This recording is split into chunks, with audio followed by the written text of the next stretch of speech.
You're tuned in to RX Radio. Welcome back. Hi, how are you?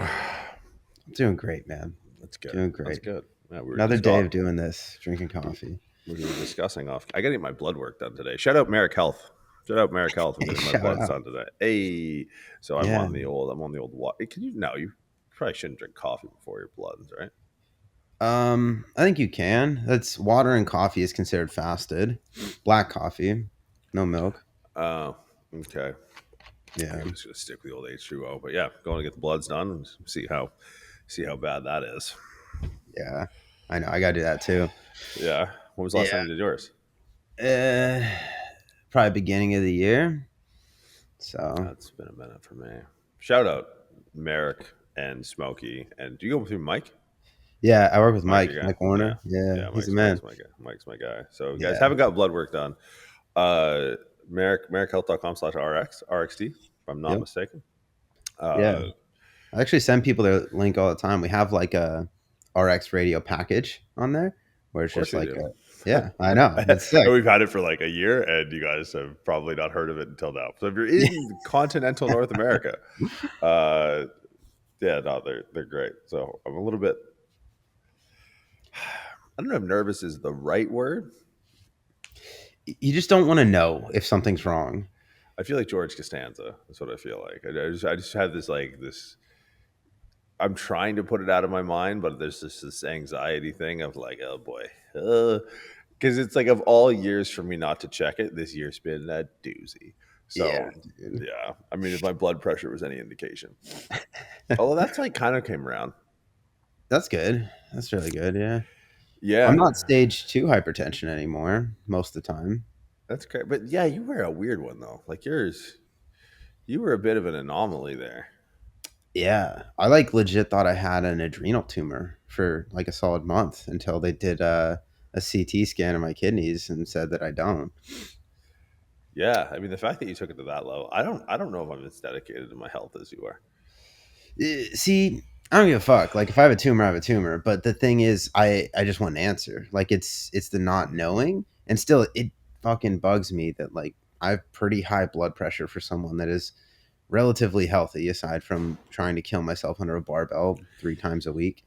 Is that a family thing? Is old man's got to be healthy as a horse, dude? Old man's gonna outlive me. So funny, dude. I'll never forget the day he called me. What a day! That was because it's your. I mean, I don't want to like put it up, but your father's name starts with a J as well. Yeah, and your last name is obviously the same. Yeah. The number of times I've almost sent your father inappropriate shit over text message, just like not paying attention, don't have my glasses on. Oh man, yeah, he would love it though. Well, no, that's what I was thinking. I was like, you know what? He maybe send me something funnier back. Oh yeah, oh for sure. You gotta start a group chat with your dad. He would fucking love it, man. He's just retired, not giving a fuck. Oh man, there you go. Yeah, he doesn't have blood pressure issues. Definitely not. No. Sitting up in, I think of his house like, oh, there's that one James Bond movie where he like goes back to the orphanage that he grew up in, and it's like in the middle of nowhere, and like the one villain tries to come kill him, which is like the plot of every Bond movie ever. And it's like him, it's like Bond, the guy who runs the orphanage, and like the old lady. Then they start like getting all the guns out and like making bombs out of like light bulbs and shit. I'm like, I bet you this is like Junta's house. Yeah. He just sent me a picture. He has a half-mile long driveway where like it's like you can't see his house from the roads. There's a bunch of trees. There's just like this little cut in. You go up a hill, it levels out. You go around and you go up this like steep ass hill, and he's up at the top of the second hill. But he just sent me a picture over the weekend, like steel gates right at the bottom of the first hill.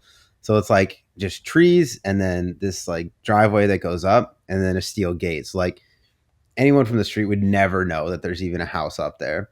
And if they get past the gate, he has a beautiful kitchen that it's on top of the hill. It's overlooking, there's like corn and soybean fields and like a bunch of like, he just planted trees all along the drive. It's really beautiful, but it's also the perfect sniper's perch. And there's about 3 rifles with very high powered scopes right by the window there. Wait, actually? Oh yeah, dude. Yeah. When you say by the window, you mean inside the house? Yeah, dude. There's You were almost like you're offended clearly that I not from asked the Pennsylvania. question. So yeah, in the basement there's three gun safes. Each of them the size of like everyone has those big ass freezers in their parents' basement when you're growing up that like it's all the shit that you never touched. Maybe they don't. Maybe it was just my parents because my dad's obviously a prepper. But it's like freezer size gun safes. There's well over 100 guns in the house, but like yeah, there's like the different calibers depending on the purpose. There's like the 22 if it's like like groundhogs or something like tearing up his landscaping. There's like the deer rifle, and then there's like the AR-15 in case you got to get a lot of rounds off quick. Hold on, I'm picturing like, okay, you ever been to an ice hockey game? Yeah, plenty. So in the corners of the arena, in Mhm. the glass, there's like these little cutouts that perfectly fit a camera lens. I So see. that yeah, I'm picturing like the kitchen window having something similar where it's just like you just put the barrel through and like No, it's like his layout's like the actual kitchen where you cook is like to the left hand side if you're facing the windows, and to the right hand side is like a dining room, and there's like two windows over the sink, and that's like a wall. In the dining room there's like three windows there, and there's like you can even go out and there's like a bit of a wraparound porch.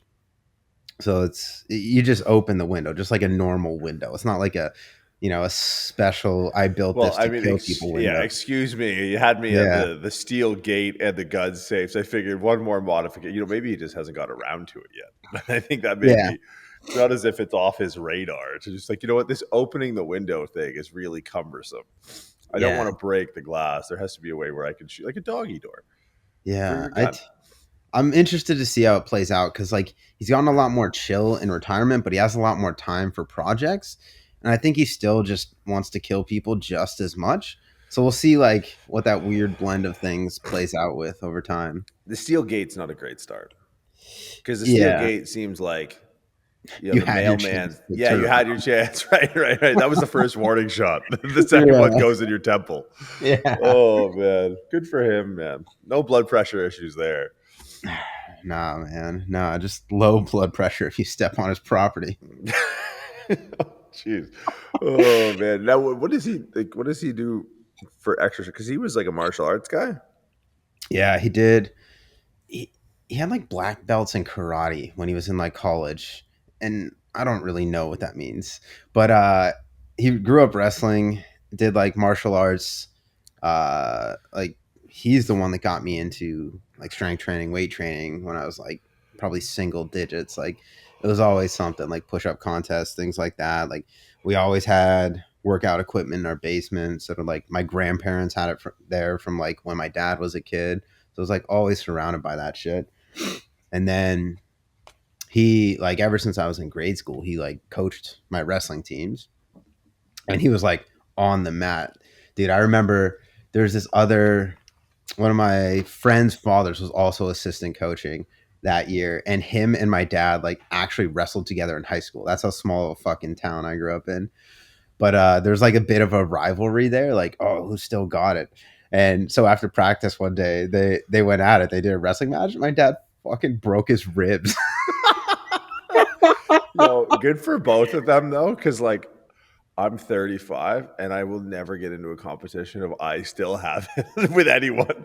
There's No, a 0% chance. Like don't the got number it. of casual, like, oh man, you want to arm wrestle? I'm like, no, I don't. Not even a little bit. Like you win. I tap or whatever, however that works.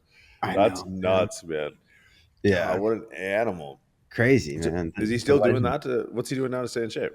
So then, yeah, he got into jujitsu after I got out of wrestling. He did that for probably another 10 years, and then recently just stopped. And now he works out twice a day. He has a rower.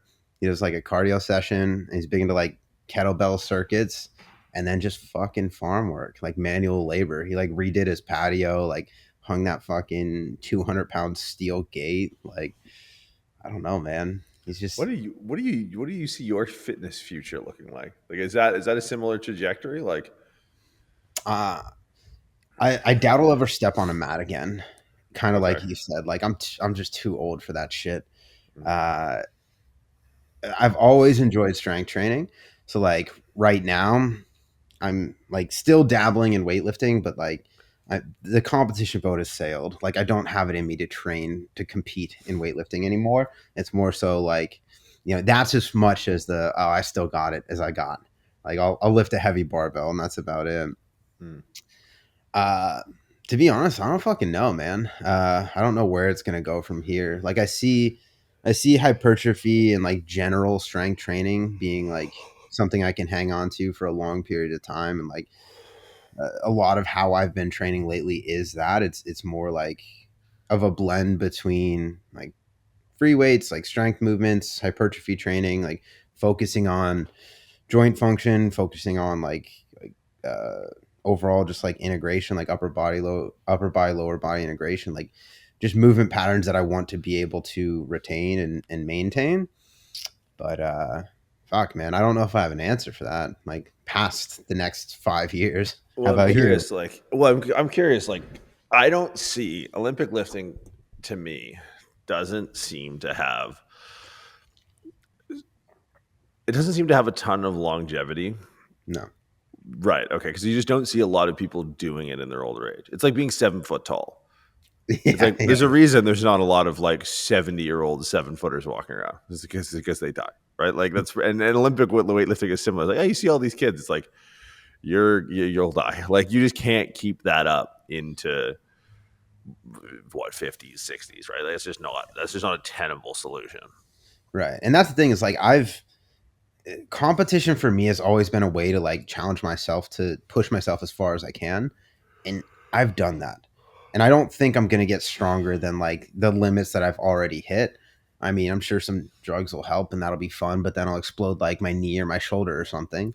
But like in terms of where I'm at now with being at peace with my competitive like past and weightlifting, like I don't have that urge to like, oh, I still need to snatch this or clean and jerk this or like win this competition. So it's like I don't think that I can, and this is I feel like a pussy saying it this way, but like safely push past where I've already been, like in a way that I won't regret long term. Yeah, and well, I think the real pussy is the person who doesn't put up numbers, right? Like Yeah. that's like the armchair expert. I have a similar type of. I got the videos. There's been, and it's whatever. By the time I'm old, it'll be like it'll be 13-year-old girls squatting 750 pounds or whatever. But it's just like you know Yeah. what? It'll be other 70-year-old men and goes, yeah, I never did that. So it's like I think I see it both ways, but I do think at a certain point you're like, look, kid, I've survived more than you have, right? Like Yeah. it's just I have no qualms with like what I've done with a barbell. So I'm kind of at a point where it's just I want to I want to just not and I want to feel like I'm pushing. I Mm, don't care what the weight is. yeah. That's all. That's if I can do that every day, I'm good. That's like the new mile marker for me. Like a good leg day for me. It's funny. Like, did you inherit a lot of like? I mean, it sounds like your old man. You must have run into issues like injury wise. Do you have a similar history to him? I had a weird thing happen to me like a couple months ago that was like eerily similar to like the time and date that the same thing happened to my dad. That's crazy. I personally know, like my dad, and I think this is what I inherited from him is like he's pretty resilient, and I've been pretty resilient. Like the stuff he's dealt with, the only time I remember him being injured is like, fuck, man, it must have been like my 6th or 7th birthday. Someone got me a pogo stick, I and love where this is going already. This is yeah, the best setup of all yeah, time. yeah, dude. Oh, and he started using it in the kitchen on a tile floor, I love this slipped man on so the much. floor, I'm attached to it fucking now. blew out his ACL, got an ACL replacement. And that's like the only time I remember him like actually being injured, as opposed to like now he's just got like old man shit, like just from like wear and tear of like abusing his body in the way that I do, like his for 70 plus years. It's funny because like with the way you set that story up, I could hear the sound of him hitting the floor. Like everyone just knows like, Yeah. oh, the pogo on the tile floor, he hits the wrong angle. It just like a sack of potatoes, just like boom. Because you're not just falling, you're like No. accelerating downward, and then you just get fucking splat. Oh man. Yeah. No, I had a couple months ago, I started dislocating my kneecap. And yeah, dude, talk about it. So I did it. So one of my clients has a basketball court in his house, and as you do, and we were That's shooting. retarded. Yeah. Well, anyways, that's not even you know more of it. But Yeah. I remember just like we were just in shooting around after a workout, and I took a step, like a side step, and my kneecap just kept going, and I'm like looking down, and I'm like, I don't know, I must have been turning green because like my right patella, which is I have like a tattoo on my knee of like this cat, and like the kneecap is like the Used to mouth. be on the knee. Right. Yeah. It was like around the corner. I was like, where did it go? And I'm like, oh, I've been periodically, it's been getting a bit better, but it's like, I don't want to say you take for granted, but you definitely miss not being able to like push. Yeah. Like just the fear of, and you know, like I've done my quad, I've done my pec, like in the gym, been like lucky, knock on wood. I haven't done my back or anything. That's terrible. That's not entirely true, but like strained it pretty bad here and there. But now it's just a matter of like, I want to just be able to like push, like whatever that means. Like I want to go to failure on stuff. Like that's really, if I can go into the gym, and even if it's like I'm doing single leg press on my right leg now, 80, 90 pounds maybe, just to like get this back on track. But if I can like crawl out of it after 30 or 40 reps or whatever it is, like that's the real mile mark. It's like, can I scratch that itch? Because I went through a large, like a long stretch in not being able to do that. And you just go like, you start getting a little bit weird. Like I'm just a little bit like looking for fights in the street and stuff. Like, yo, you got to chill the fuck out, dude. You got to take a set to failure, will you? Calm down. Just on edge. And I tell you what, at no point have I ever considered doing HYROX during this entire endeavor. This is wild. I got to tell you, because you came out of the CrossFit world, but you went like right to competitive. You're like, oh, okay, I get it. I can, I'm not going to be a 4-day-a-week WOD guy. I'm going to be a 4 workout a day guy. Right. And is it bigger than CrossFit was? I don't think it is yet. It's hard to say from my perspective because I was very in the CrossFit. Right. Like that was my world for a while. But it's definitely on its way up. To me, like I almost compare it to a competitive Orange Theory Fitness is what it is. It's or actually a better comparison in my mind is a Spartan race for people that don't like tyranny. That's good. I like that. That's how I classify it. It is interesting to me though, and I don't know. So I have feelings about it, but I think generally it's probably a good thing because CrossFit, like you're right. I was never everything I do in excess until I hate it and then I don't do it anymore. And that's exactly what happened to CrossFit. Is that I was looking to scratch that competitive urge of like leaving wrestling, like not really having something to channel that into, and just like I don't know, growing up a wrestler, like it's a hyper competitive environment. Everything's a competition. So like that's how I got into CrossFit and I pursued that as a sport. But that's very different than just doing that for fun. And that's I think where I draw the line for HYROX. So I think like it's cool to have something to train for. And I think, most people it's a very obtainable goal, but they're gonna have to do some sort of training and it's gonna force them into some sort of regimen. Or they're just not going to finish, or they're going to have a really bad time, or like, it's just not going to go well. So I think most people have the foresight to be like, hey, that's a cool thing. I'm going to train so I can do that cool thing, or like something that's outside of the norm of what they do. And that's great. I think there's a lot of benefit for a lot of people in that, but competitively, it's like, I'm too lazy to train for a triathlon, or like I don't have the motivation to train for another actual sport. I don't see this being like some sort of long-lasting competition event. I don't really see the sport side of it. I guess that's where my mind goes with it. So like general population, I think it's a good way to channel fitness and like something to keep them motivated and like, yeah, do that a couple times a year. Like you can stay in good running shape, do like some light, low skill weight training. It's a lot safer than CrossFit. It's harder than your Barry's boot camp workout. Like go for it. Yeah, so I'm like, this is the most research I've ever done in the 8 seconds of Google searched it up until now. So HYROX is an indoor fitness competition that combines 8 kilometers of running and 8 functional workout stations. Okay, so it's like Murph, but for the Boy Scouts, right? Is that kind of what I'm getting? Okay, Yeah, all right. essentially. Okay. I love how you're like, yes, I agree with that. Very disparaging analogy. I think you get a badge when you finish. I want a box of cookies when I'm done. Okay, so my thing with this is because I'm looking at this from a business perspective, and I have some questions because you were so close to CrossFit. Mm-hmm. Do you think, like, it's tough for me to get like a real view on CrossFit because I always saw it shoulder to shoulder with you, so I like knew more about it. But I think one of the things that CrossFit has that HYROX can't is like the real athlete component at the top. Like there's not going to be a HYROX Rich Froning that anyone gives a shit about. Right. You know what I mean? Like it just doesn't, like, it's like who won the Olympics in speed walking? It's like, well, no one cares because we have sprinting. You know what I mean? Like there's Usain Bolt. So like the wiggly worm Romanian guy that's just like shifting his way to a gold medal in speed walking. It's like, well, yeah, it's this kind of the same. You're on your feet and you're racing, but it's not the same.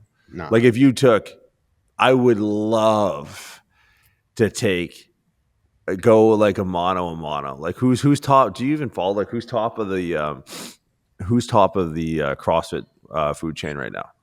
Any ideas? Yeah, I don't follow as close as I used to. I mean, Matt Fraser was the guy for a long time, and I think Justin Medeiros is the name of the guy that's been kind of like towards the top lately. Is that who? Does Fraser coach him? Is that guy? I don't even know, to be honest. I don't follow that closely. If you took, so I'm looking this up right now. Most recent champion, Tim Weinsch. I'm gonna look. Let's look up Tim here. That's HYROX. That's HYROX. Yeah. And we're just gonna images. We're gonna judge a book by his cover. It's like, all right, he's fit, but he ain't getting through CrossFit. There's no way that this guy is, like, obviously good shape, but like not like CrossFit's just, I mean, if you got to do a snatch ladder and you got fucking, what was it? Like Neil Maddox was getting up to some like 275. Yeah. On the end of a ladder at the end of like, it's just, I think it's just a different animal. Now my question to you, and like, we could say like, CrossFit, whatever. But I think there's some things to explore from a business model that I'm curious to get your thoughts about. One is, do you think it helps or hurts to have this sort of fractionated, detached level of elite athletes that are so far removed from what your workaday, CrossFitter was doing? Mm-hmm. Like, do you feel like not like having that stardom, having the games, having this like this spectacle, if you will, where there was more observership on behalf of like the patronage, if that makes sense? Like the people who did CrossFit sort of looked up the hill at these CrossFitters at the games and were like, you're the one. Where HYROX, it's just like, Tim, I'm sure is a great guy. I don't see anyone losing their mind for Tim. Like they'd lose their mind for Fraser. Like they lose their mind for Toomey. Like they lose their mind for Froning. You know what I mean? Like, do you think that helps or hurts them? I have two different perspectives on this. There's one that's like, I coach CrossFit. I was in that world for a long time in that way. And now one step removed, like I'm also a business owner. So I have two completely different perspectives from both of those point of views. And from the business side of things, I don't think HYROX will ever be as big as CrossFit. And the reason for that is because CrossFit creates an ecosystem, right? If you think back to who was powerlifting in 2010, right? Who was Olympic weightlifting back in 2010? And like, there's some names that float to the top, but there's a lot less of those than there was, say, right now, or 2013, 2020, like when all eyes were on the internet because the world was closed down. And the reason for that, you can like it, you can hate it, you can have your opinion on it, but it is CrossFit. Like CrossFit created an ecosystem around strength sports, even strongman, even endurance training. Like CrossFit put asses on rowers, CrossFit put barbells in people's hands. It gave people exposure to different realms of fitness. So it created a fitness ecosystem that I think is the thing that perpetuated CrossFit as a business. Is that it was this new kind of, it started off like this niche hardcore thing, and then they went like really mainstream, like here's an at-home couch workout. And it just pulled in a lot of people that hadn't been exposed to any sort of strength training or any sort of like competitive aspect of fitness before, and introduce that to them. So not only did CrossFit grow CrossFit as a business, CrossFit had offshoots of powerlifting, Olympic lifting, strongman, endurance training, triathlon, marathon running, like all sorts of things that were just because it pulled people into the realm of competitive fitness. And I'd even say that HYROX is like a CrossFit light. It only exists because CrossFit was able to forge that path. And CrossFit gyms, I think, will be around for a very long time. There's the business blew up. It was a sole owner, Greg Glassman. He said some racist shit on the internet, had to sell the business. Crazy shit. Yeah, yeah. Some like executive from Oracle, like someone early in at Oracle, I think, bought it.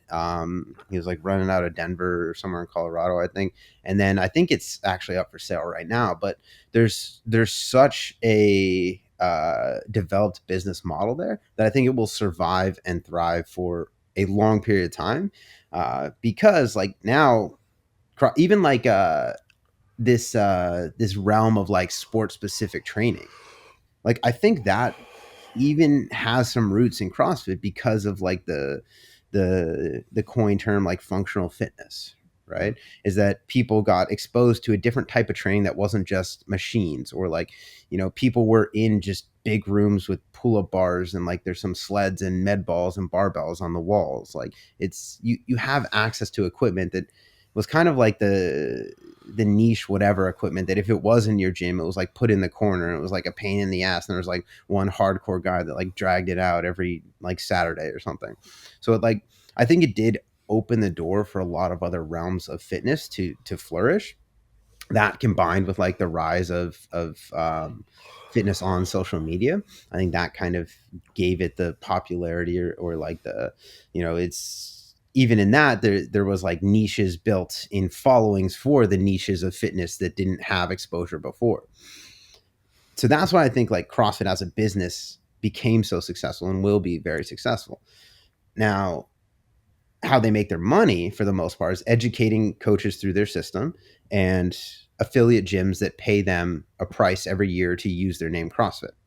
And I think from what I understand is that HYROX is doing a similar model. I don't know their like education coaching system, but I think there are like affiliate gyms for HYROX. But I see that as like a more of an afterthought or like an add-on than like an actual main draw. Like I can see a CrossFit gym affiliating with HYROX to get like, that sort of their name out there, get listed on the HYROX website or whatever that entails. But I don't see like standalone HYROX gyms surviving for a long period of time with that being their main draw, their main offering. And I think like, yeah, there's still going to be offshoots of fitness that will gain credibility through HYROX, but that's going to be very limited to like endurance training. Like people now, like they do this 8K, they're like, all right, I want to do a 10K, I want to do a half marathon, I want to do a marathon, or like I don't even know if there's like I don't see many people getting into like rowing or like ski erging or cross country skiing because of this. So I think it's like an offshoot niche of something that was the larger umbrella that was CrossFit. So I think it can only be smaller because of that. Yeah, I think there's, you said earlier that, CrossFit put asses in rowers and it put barbells in hands. It put cameras in gyms. That's Yeah, the real, absolutely. that's what, I mean, people probably, I mean, unless you're paying attention, like there used to be these I'm going to air quote, like counter culture, like memes that would go out. Like, if you didn't post your workout today, did it really happen? And that was a direct shot at CrossFit, right? Like that was 100. That was the shift. Like even bodybuilders owe a debt. I mean, gratitude may be a bit of a stretch, but a recognition, an honorable mention to CrossFit, because that was the first organized training place, gym environment that normalized having phones in gyms, like camera phones in gyms recording workouts. That was 100% CrossFit. Like now bodybuilders do it. Now everyone, sports performance people do it. But that was the first tipping point, was CrossFit took working out to the internet.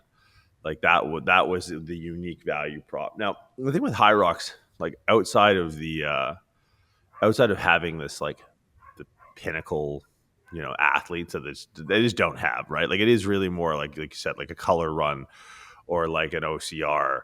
Like, and it almost feels as if they were, because I remember being, what was it? It was like Strong New York. I presented that in 2019, and they had like a HYROX race there. And I was like, oh, the fuck is this thing? And people like running around doing foot NASCAR inside this big, this big warehouse in Chelsea in New York. And I was like, okay, because it did seem like the gym thing was an afterthought. Like it seemed like it was just going to, like, Spartan Race is a standalone thing. There's no Spartan Race gyms. Color runs are just these events you sign up for, but there's no color run. Like people just throw paint at you that'd be just totally untenable for the dry cleaning bill. But you're just like, okay, it seemed like they hit a critical mass, and we're like, we need to scale up. All right, let's do like a partner affiliate, because I know they affiliate with like larger commercial gyms. Like I know there's some places in Canada that are like pretty non-trivial scaled franchise gyms that they affiliate with. But I think the thing that I'm curious about in doing somewhat of a side-by-side comparison with CrossFit is, I have to imagine that the Reebok contract was a massive catalyst for CrossFit. And like that to me, and again, it stems to the games, it stems to the spectacle, right? Like even now, CrossFit events, and it's been a handful of years since I've been to one, because I have no reason to go unless you're going. But like, I remember going to Wadapalooza the year you competed. It's like, dude, you think you're at fucking Woodstock, right? Yeah. Like the interest, the vendors, just the number of people that attended the spectacle, right? Because it became, like, it'd be very plausible for people to go through Wadapalooza and not see a single person work out. Right. This is just a massive vendor park. There's like a concert going on. And it's like, does the HYROX competition draw the corporate interest like CrossFit did? Right? Because that's what feeds the entire machine. It's like, I don't know if they have an affiliated sponsor. I don't think so, because it's not, I mean, I just haven't heard about it. HYROX sponsor. Because that to me was like, you've broken through. Right. Yeah. Like you got, Reebok is not a nothing company. It's not like FUBU sponsors HYROX or something like that. You'd be like, yeah, I'd be down for that. That'd be like the most ghetto AK of all time. Lugs, the official footwear of HYROX. Oh, shit. But so it's like without the spectacle, because the event is like, essentially, to me, it sounds like it's one WOD. Like if CrossFit was this like grab bag of like, well, what's it going to be? Oh, like this guy favors this. If it's Olympic weightlifting, he's going to win. If it's more, strong, he's going to win. Or like, oh, it's rigged. Like these games were made for this guy. Like everyone knows he's a runner, but it's like, what you're going to get. It's going to be 8 kilometers, and it's going to be 8, like whatever, wall ball, rower events or whatever. So it's like, without the spectacle, do they draw corporate attention? And then without corporate attention, do they then like really steamroll into a critical mass like CrossFit did? Yeah, and I think it's just a little too niche to reach that broad. And it is, at the same time, it is a bit more niche in terms of the competition aspect, but it is more broad in terms of the requirements to be good at it. And that's kind of why I said, like, I look at it differently from a business perspective than I do a coaching perspective, because I think HYROX is much more appropriate for much more people than CrossFit as a widely delivered product. So I do see there being more kind of corporate gym interest in it, because like, have you ever been to like just a regular commercial gym with some asshole doing CrossFit? Like everyone hates that guy. That guy sucks. And I know because I've been that guy. But like it's a lot more like keep to yourself. Like, all right, whatever. This guy like runs on the treadmill, then he goes over to the pull-up bar, and then he goes back to the treadmill, or he goes and does like, I don't know, some lunges and then back to the treadmill. Like whatever it is, it's a lot more neat, it's a lot more clean, it's a lot more obtainable.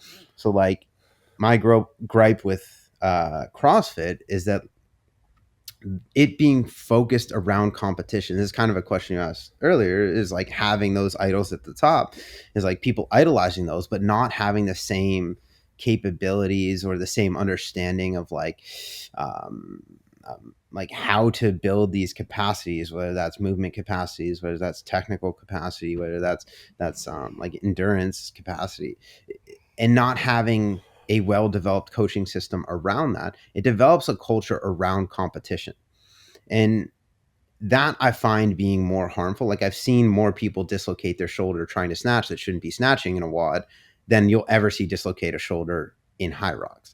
So that's kind of like the trade-off in my mind, is that it's probably more beneficial for more people to do HYROX training than it is CrossFit training. So that's kind of an interesting twist to it. So I do see it surviving for a long period of time, but I don't see it being sensationalized in the same way. So what I hear is CrossFit Fox is what I hear, and like HYROX is sort of like, yeah, he's got a 401k and he drives a Toyota Sienna. Like HYROX is, or CrossFit's a motorcycle. Yeah, get on, bitch. Yeah, like we're not wearing a helmet here. Exactly.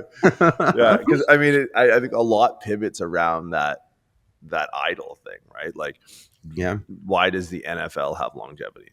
I mean, there's a lot of reasons why, but I can tell you it's because big players come in, there's a spectacle component, they align with big brands have big advertising dollars, and they're the ones sponsoring the stadiums, they're the ones buying the $3 million ad spots on the Super Bowl. It's like you need to have those idols. There's a reason that the Tatums or the Mahomes make what they make. It's because they make someone else way more money. That's why, Patty's on whatever 500, Tatum's on 63 a year, because the guy who writes Tatum's checks, he's got a couple of zeros behind his. This is not 63 million, it's 630 million, it's 6.3 billion. Right? You see the Lakers sold the other day. That's 10 billion, right? And that's 10 billion because it's funny. Shaq, DJ Big Diesel got on the ones and twos and was like, "Where's my check?" Fuck that franchise would have the value it had if it wasn't for like me and Kobe. Yeah. And it's like, he's got a point, but it's like, that's the price of doing business. You made yours. They just made a little bit more. I mean, Shaq's doing well, but so it is interesting. Like, I wonder, because when we look at it, the lower barrier of entry, the repeatability of the skill and effort that you need, the consistency of what you're showing up for on paper, in theory, makes it more accessible. Mm-hmm. But without that edge, without that SWAT team unit fraction of people who are just doing more than the average beat cop, it really stifles the ceiling, because it can't possibly have, like, I can't see now. And maybe I'll offer this. In a world where CrossFit didn't exist and HYROX had this type of momentum, I think you're looking at a very different opportunity at a corporate level. But I think anyone who's in the corporate space who's looking to shill ad dollars towards something like this is going like, no, we've seen this before. This is worth less because CrossFit had already paved this path, right? I think HYROX, if HYROX had come first, I think you'd see a lot more. Like, if this was the first novel group exercise competition based hybrid thing, I think you'd see someone getting behind it in a meaningful way. But I think because CrossFit's already done it and HYROX doesn't fuck, they're just like, nah. Like, they'll sponsor a booth or something there, but they're not. No one's being title sponsor like Reebok, because I would imagine, just from what I've seen, that was an amazing call by Reebok. Like, I know the games cost like 25 sticks a year, but they were making that bitch back. Oh Right? yeah. Every single CrossFit shirt, the shoes, like CrossFit in a way put Reebok back on the map. Oh yeah, for sure. It made a company who was losing relevancy relevant, even if it was to a specific niche. But like the only Reeboks I've ever bought in since like Reebok Classics in middle school were like the Reebok, what are they? The Nanos. They're CrossFit shoes, and like that's recurring revenue because like people are gonna keep buying those. There's new colorways. Like you want to have the latest shit. Like absolutely, dude. Yeah.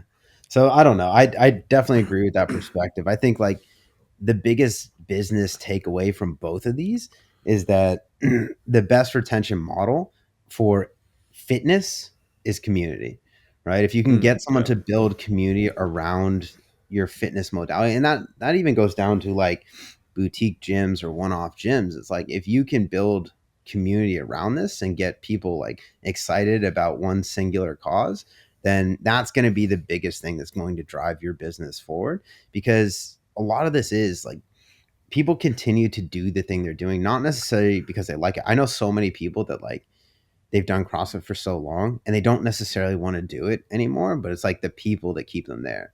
It's not necessarily, and like there is kind of this dependency model with that style of fitness where it's like I don't know what to do if I don't go into a gym. There's not someone telling me what to do it. So it's like you kind of like get them on the hook that way, and then the community just keeps people in it.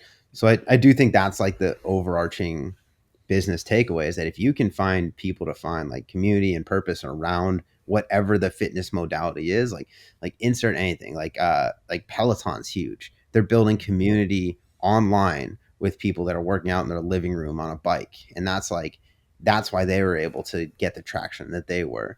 And I think there is that in HYROX. So I think it will survive for a long period of time. I just don't think it'll grow to the same capacity that CrossFit did. Yeah. No, it'll be interesting because it's something that, it started as like a bit of a whisper a few years ago, and now it's like it's seemingly as inundated into the social media exercise sphere as CrossFit was. Like, but I do feel like that's really it's just a valence shell. Like it has the trappings of a trend way more than CrossFit did. I don't think there was a point, and if there was, it quickly went away when Reebok came around, where people thought that CrossFit was a trend. Like once Reebok was on board, they're like, okay, like there's a big financial incentive to make sure that this is not a trend, or if it is, it's one that lasts a little bit longer than trends that we're used to. But it'll be interesting. It'll be interesting to watch. Like my interest is obviously like in the business side of things. Like I care not to run 8 kilometers ever.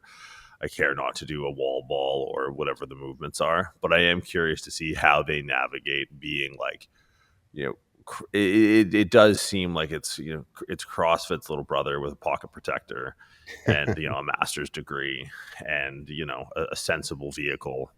Like it's like when you ever see someone where those Cole Haan shoes that used to have the white soles. That's HYROX. Like that's that. Like the HYROX has his shirt tucked in. Like it's just not right. Yeah. There's no bandanas involved. It's just like kind of it's sort of this fly by night thing that you forget about. It's the Ned Flanders of exercise, if you will. But yeah, it'll be interesting. It'll be interesting to see what happens, because undoubtedly we'll be having this conversation about something else about HYROX in the rear view. Although I am seeing here that Puma has announced sponsorship with HYROX. Wow. Yeah, I can't say I've ever owned a Puma shoe. Or Puma anything. A Puma, yeah. That's like, I think €2. When I think. Yeah. So I think hooligan gangs with like zip ups all the way zipped up, and then they go like hit you with a pipe or something like that. Yeah, they do bucket hats, maybe a Puma bucket hat. I could see. Oh yeah. I can picture him. I'm not a bucket hat guy. Yeah, no. Interesting. I wonder what the deal was. Anyways, we'll leave it there for today. I it's funny because like I think in early days, CrossFit, I may have been like a lot more vocal about my distaste to CrossFit. Although, because that was like the early part of the podcast, it was like, oh yeah, it's like this power lifter and this CrossFit guy, and they kind of just like go back and forth. Yeah. And now it's just like, yeah, these two old guys just yell about stuff. Still angry, just about different things. All right, yeah, they're not showing the numbers here. Well, okay, we'll leave it there, and I'm sure we'll run this back. I think that was diplomatic.